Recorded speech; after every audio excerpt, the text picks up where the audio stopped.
Commissioner sir বলেছিল যে এখন একজন পুলিশ সদস্য বাইরে বের হতে ভয় পাচ্ছে। কেন ভয় পাচ্ছে? যে জনগণ একাকে দেখলেই ধাওয়া পাল্টা ধাওয়া করতেছে, যে সে কেন মারছে, আমাদের ছেলে মেয়েদেরকে মারছে, আমাদের ছোট ভাইদের মারছে। আসলে এটা তার আবেগের বা তার ক্ষোভের জায়গা থেকে কি করতেছে, এর কারণ তারও তো ছোট ভাই মারা গেছে। আমরাও দেখেছি পুলিশ সদস্যদের একজন ছেলে মারা গেছে, এটা কিন্তু অবশ্যই লাগার মতো, কষ্ট লাগার মতো। তো যাই হোক, কথা এখানে আমি বেশি বাড়াবো না। আমি আবারও বলতে চাই যে সাধারণ ছাত্ররা, বৈষম্যবিরোধী ছাত্র আন্দোলন বরিশালের পক্ষ থেকে আমরা আপনাদেরকে সর্বোচ্চ সহযোগিতা করার জন্য প্রস্তুত রয়েছি। যে কোনো সময়ে, যে কোনো ভাবে যদি আপনাদের প্রয়োজন হয় যে না মাঠ পর্যায়ে কাজ করার জন্য 2 জন 4 জন বা 10 জন বা 5 জনের একটা টিম আপনাদের সাথে থাকতে হবে, আমরা সেই টিমটি নিয়ে ইনশাল্লাহ হাজির থাকবো এবং আপনাদের সাথে থাকবো। এবং তাদের জন্য কিন্তু অন্য সবার কথা শুনতে হয়, এটাও কিন্তু সবার মনে রাখতে হবে। এই কারণে শুধু এই ইউনিফর্ম দেখলেই যে সে আমার শত্রু হয়ে যাবে, এইটা এই মুহূর্তে যেন কেউ না ভাবে। এই স্লোগানটা, এই নির্দেশনাটা তোমরা সবাই দিবা, এটাই হলো আমাদের সবচেয়ে বড় চাওয়া। তা না হলে নির্দেশ দিল কারা আর মারা গেল কারা, শুধু এইটুকু চিন্তা করলেই হবে, আর লাগবে না। যারা নির্দেশ দিচ্ছে তারা কিন্তু এখন সবাই নিখোঁজ, পলাতক। তারা এখন ভিতর থেকে 2-1 জন আবার গোপনে ভিডিও দিচ্ছে যে আমরাও তো উপরে নির্দেশ পালন করছি। কেন তোমরা কেন এত অবৈধ নির্দেশ কেন পালন করবা? যেখানে দেখতেছো 3000 ছাত্র আসতেছে, তোমার 30 জন পুলিশ, তুমি তাকে কিভাবে বলো যে তাদের দিকে গুলি করো?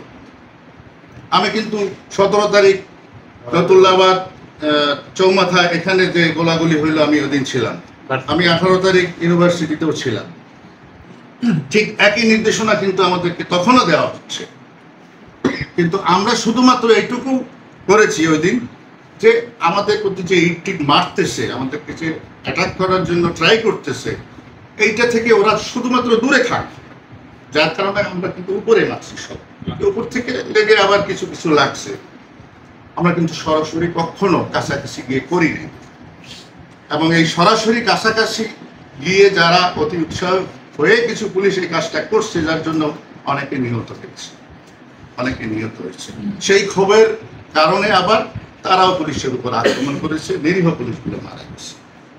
দেখা যাবে যে যারা মারা গেছে তাদের হাতের গুলিতে একটাও মানুষ মারা যায় না, এমনও হতে পারে, কিন্তু যারা মেরেছে তারা সবাই জীবিত আছে। বিষয়টা এরকমই। তো যাই হোক, এখন আমাদের নতুন সরকার হয়েছে, এই নতুন সরকারকে নিয়েও আবার কিন্তু আন্দোলন শুরু হচ্ছে। আজকে বেশ কয়েক জায়গায় দেখলাম মিছিল করছে, ঝটিকা মিছিল করতেছে, জানান দিচ্ছে যে আমরা আছি। তো এই বিষয়ে আমাদের সকলকে সতর্ক থাকতে হবে।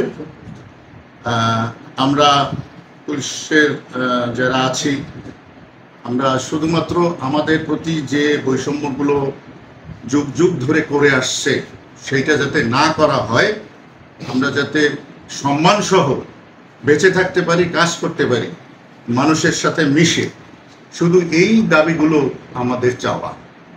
এখন পর্যন্ত কিন্তু সেই দাবিগুলো অক্ষরে অক্ষরে পালন করা হবে, খুব বেশি অযৌক্তিক দাবি না, কিন্তু তো সবাই জেনেছে যে কি কি দাবি। জোরালোভাবে কিন্তু কেউ এই পর্যন্ত বলে না। আজকে শুধুমাত্র আমাদের স্বরাষ্ট্র উপদেষ্টা মহোদয় উনি বলছেন যে এগুলা আমরা দেখব। তো যাই হোক, আমরা সেই আশায় আছি।